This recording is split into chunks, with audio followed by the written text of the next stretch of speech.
Joker nasceu com algum tipo de anomalia em seu rosto, que fazia ele ter uma expressão triste o tempo inteiro. Além disso, ele nasceu sem sua perna direita. Os pais dele, ao invés de apoiá-lo, quiseram explorar o garoto. Desde pequeno, ele foi alguém submisso e obediente que não questionava seus pais. Ele se tornou o palhaço chorão de um circo e andava de um jeito desajeitado por causa de sua prótese. O palhaço usava sua expressão miserável para divertir a plateia, mas havia algo por trás disso. Ele realmente sentia que estava colocando seus sentimentos para fora, ao invés de apenas estar atuando. Uma vez ele próprio recortou uma máscara e fez nela um grande sorriso e colocou em seu rosto. O Joker até sentia que estava dando início a uma nova vida, só que também estava confuso se aquela máscara representava seu novo eu ou outro alguém que ele tentava se tornar. O Joker era a maior estrela do circo, até novos artistas se apresentarem. Sergei, um palhaço sorridente, e Natalie, uma bailarina. A presença desses dois era sua principal ameaça nos palcos. Depois de encontrar machucados nas costas de Natalie, ele se irritou e confrontou Sergei. Depois de um tempo, o Joker apareceu com o rosto irreversivelmente queimado, quando uma garrafa de ácido foi roubada do armário de um dos acrobatas do circo. Apesar disso, o circo divulgou como se fosse por conta de um incêndio acidental, mas os exames comprovaram que as queimaduras eram por corrosão. Com o seu novo rosto, ou melhor, com a falta de parte dele, o palhaço chorão mudou completamente. Ele colocou a velha máscara sorridente que havia feito e nunca mais tirou de seu rosto. Ela parecia alegre por fora, mas escondia o verdadeiro homem que havia enlouquecido e quem realmente era por dentro. Agora ele já não tinha mais empatia e nem piedade.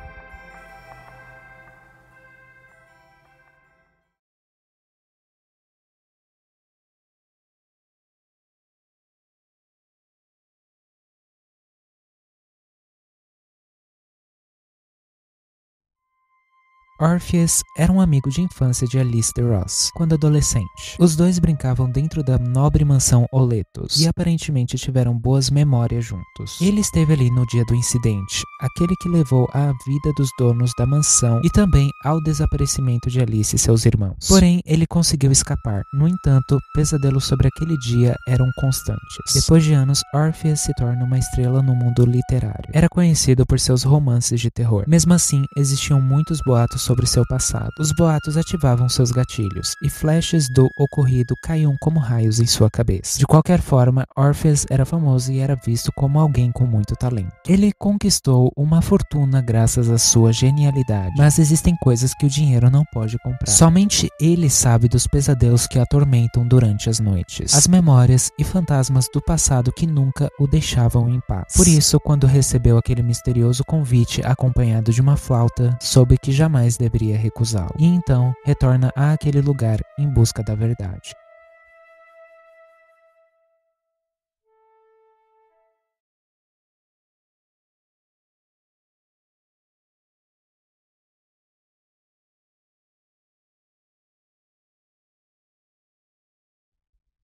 Ira Mesmer nasceu em uma família de médicos e quando cresceu seguiu o exemplo em estudar medicina. Com 25 anos se formou em psicologia e se dedicou a utilizar terapias de hipnose nos pacientes. Ela tentava aliviar as dores e as emoções negativas, mas isso sempre dava errado. Os pacientes testados não conseguiam suportar a dor que ela causava. Isso significa que seus métodos de estudo eram desumanos. Depois de muitas tentativas, ela decidiu deixar aquele hospício e procurar outra instituição. Foi quando ela entrou em um hospital psiquiátrico, onde conheceu um paciente com amnésia. Seu nome era Emil, mas ninguém sabia de onde veio. Ele sofreu diversas torturas e sentia muita dor, mas era responsivo às terapias. A psicóloga começou a ter mais interesse no paciente, pois finalmente sua pesquisa estava tendo sucesso. No entanto, seu contrato com o hospital estava quase expirando, então ela teve que fugir com o paciente. Depois de fugir, ela continuou fazendo suas pesquisas com Emil. A hipnose era o maior objetivo de sua vida e estava disposta a qualquer coisa por essa sua ambição. Depois de alguns anos, a pesquisa estava tendo muitos resultados, mas o paciente teve uma grande recaída. De qualquer maneira, ela acreditava que conseguia reverter o estado dele. Tentando achar um jeito de curar sua única cobaia para finalizar os seus estudos, ela aceita uma proposta de um velho conhecido.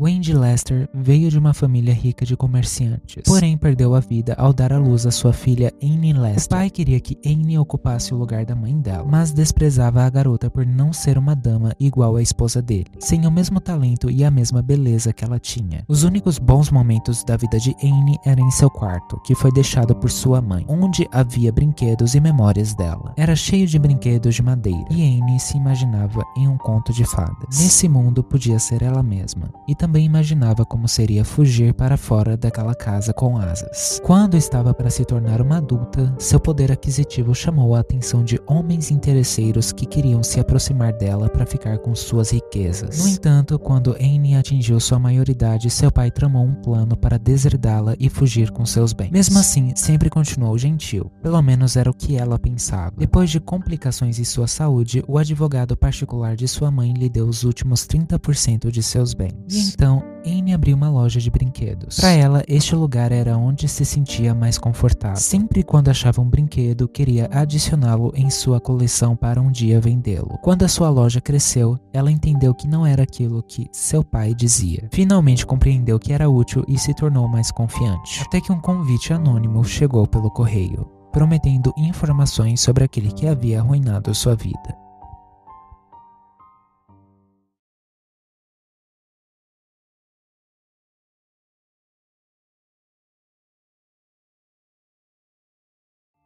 Genji já foi um jogador profissional de cricket muito famoso e cheio de habilidade. Ele fazia parte de um time chamado Royal Cricket Team of England, jogando a maior parte do tempo na Inglaterra. O consenso geral era de que Genji era um jogador incrível, até um terrível incêndio encerrara sua carreira. O incêndio foi fruto de uma conspiração de times estrangeiros contra ele. Depois disso, Genji perdeu absolutamente tudo: sua casa, sua fama, seu dinheiro, e agora vive isolado em um quarto frio e miserável. Não se sentia motivado e raramente saía, e estava extremamente solitário, sem nenhum amigo ou familiar por perto. Mesmo seus vizinhos não o reconheciam, pois ele cobria o rosto quando saía. Mas mesmo assim, alguns especulavam sobre aquele pobre barraco que Genji morava, pois podia-se ouvir ruídos estranhos que vinham de lá. O som era como se fosse de alguma bola pequena de beisebol ou de tênis batendo repetidamente nas paredes. Às vezes, o som das janelas quebrando podia ser ouvido também. Claramente, aqueles barulhos nada mais eram do que o talento de Genji, que estava preso entre aquelas 4 paredes. Seu comportamento podia estar sendo motivado por ressentimento, devido à sua carreira que havia simplesmente acabado da noite para o dia, ou também por cautela, pelo fato de ser um estrangeiro da Índia. Aqueles que ouviam falar sobre ele mantiveram distância, pois acreditavam que o ex-esportista só causaria problemas. Tudo o que Genji queria era voltar para casa com uma nova identidade, e por sorte encontrou um lugar onde lhe dava uma pequena faísca de esperança.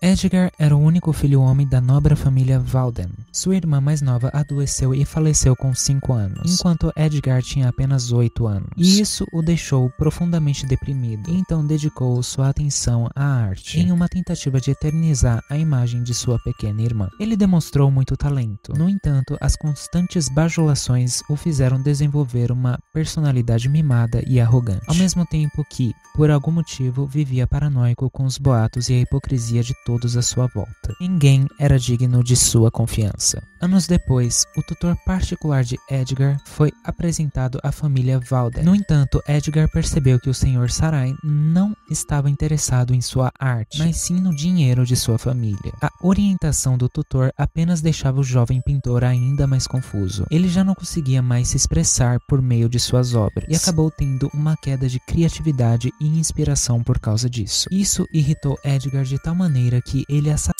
o próprio tutor usando um abridor de cartas. E o fez acreditar que estava acima dos outros e de que ninguém era digno de lhe ensinar sobre arte, a não ser ele. Com o mesmo abridor de cartas, ele abre um convite anônimo e vai em busca de novas inspirações.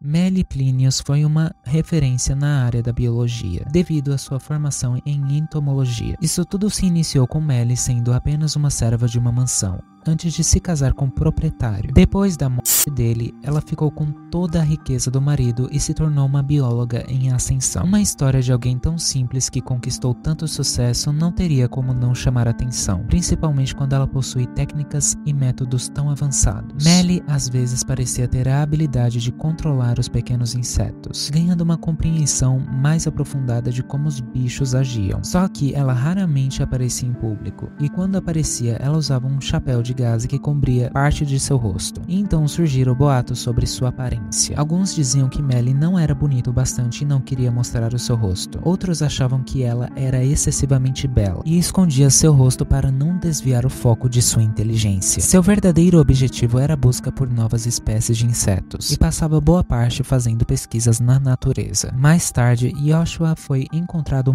em um laboratório e identificaram em seu sangue uma espécie de veneno raro de inseto. Então, a viúva Melly começou a separar seus pertences, desconfiada da índole de seu marido. Ela foi considerada a principal suspeita, e então fugiu para um lugar onde jamais poderia ser encontrada.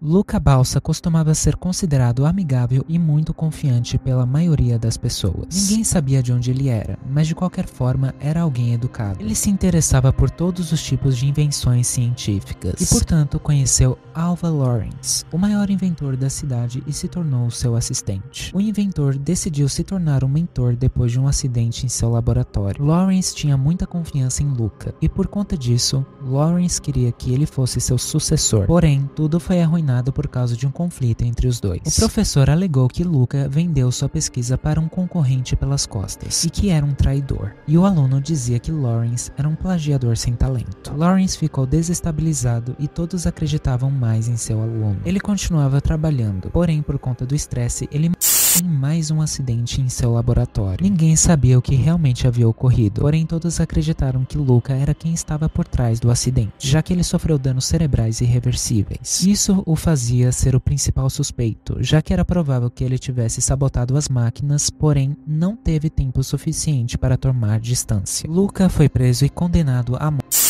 No entanto, por algum motivo desconhecido, a esposa do inventor subornou os guardas, e ele foi perdoado no último instante. De qualquer forma, Luca continuou com sequelas. Sua memória estava enfraquecendo e ele estava se tornando cada vez mais incapaz de continuar seu trabalho. Não tinha mais dinheiro e nem para onde ir. No entanto, Luca continuava determinado a terminar a sua invenção. E sem mais nada a perder, simplesmente foge para onde lhe foi prometido uma grande fortuna e nunca mais é visto.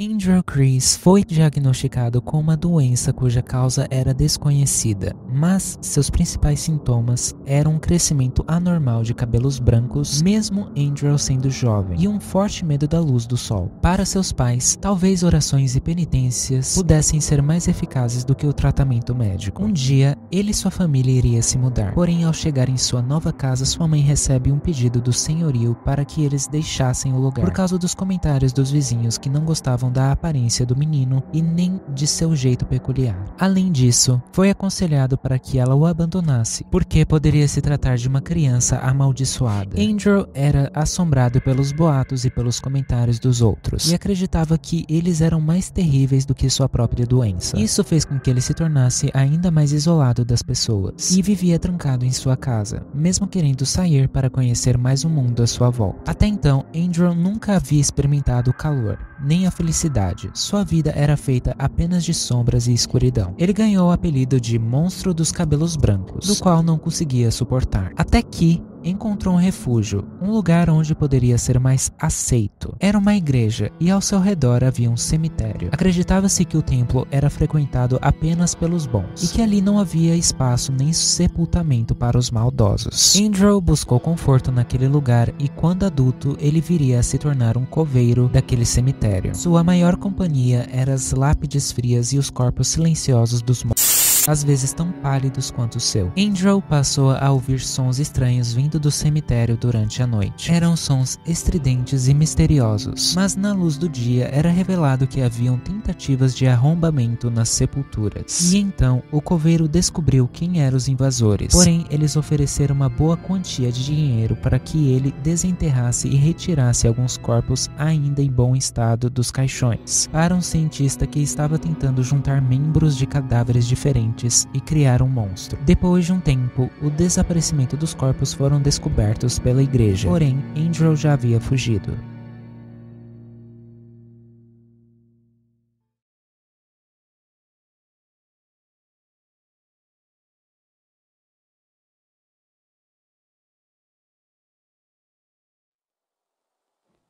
Victor é um carteiro peculiar. Ele não é bom em dizer as palavras e tem medo de socializar. Por isso, preferia se comunicar por escrito. Além de que, para ele, a companhia dos animais era melhor do que de pessoas. Embora receba inúmeras cartas todos os dias, nenhuma delas é para ele. Houve um incêndio em uma casa em um dia em que Victor estava trabalhando. Um policial morreu. Haviam vários feridos e, devido à sua coragem, ele salva um pequeno cachorro do meio das chamas. Wiki, que ele salvou do fogo, o acompanha nas entregas de cartas desde então. Victor adora ver a expressão no rosto das pessoas ao receberem suas cartas. Ele gostava de ser a chave para a comunicação secreta entre outras pessoas. Ele acredita firmemente que conversas cara a cara são cheias de pretensões e mentiras para esconder os verdadeiros sentimentos. Mas ninguém conversava com ele, afinal, nem por olho no olho, nem mesmo através de palavras escritas em um papel. Até que, finalmente, alguém queria se comunicar com ele. Quando um estranho chamado por escrito chegou, ele não tinha dúvida sobre a sinceridade contida ali e parte para investigar sobre quem gostaria de se comunicar com ele.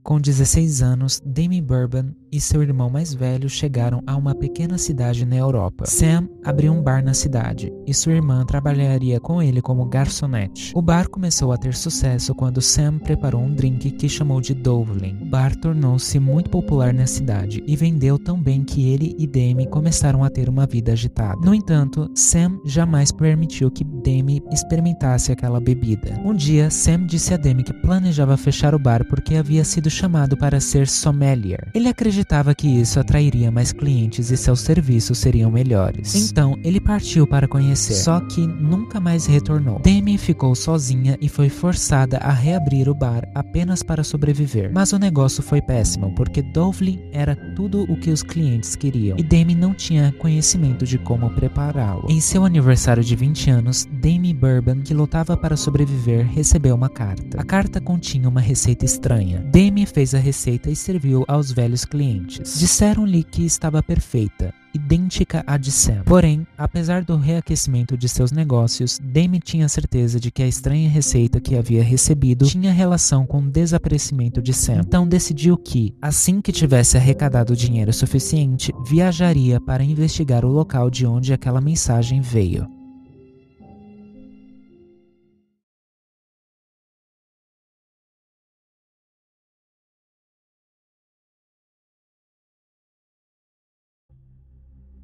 O primeiro oficial Jos Baden já foi muito conhecido. Ele e seu pai Joaquim Baden, um capitão, protegeram o Império Naval da Inglaterra. Não importavam se estavam encarregados de proteger os navios da Inglaterra ou de transportar os tesouros da rainha. A família Baden nunca se atrasava. Boatos diziam que toda essa sorte era por causa do relógio de bolso de Jos, supostamente abençoado por Poseidon, deus dos mares que controla as marés e as ondas. Por causa disso, a rainha os recompensou e depositava muita confiança neles. No entanto, um dia Josie se atrasou e não pôde ir para o mar com seu pai. Ao anoitecer, ele esperava por seu pai no porto, mas o navio nunca mais retornou. De fato, tanto o navio quanto sua tripulação nunca mais foram vistos. A rainha ficou furiosa e pensou que os Baden haviam roubado seu tesouro, então retirou José de seu título, e contudo ele perdeu toda sua riqueza e ficou sem absolutamente nada. Um tempo depois, Josie recebeu a notícia de que um guarda-chuva antigo da China, item que ele e seu pai haviam encontrado e o mantinham dentro do navio, havia sido visto numa mansão. O primeiro oficial então foi em busca de seu pai e daquilo que havia perdido.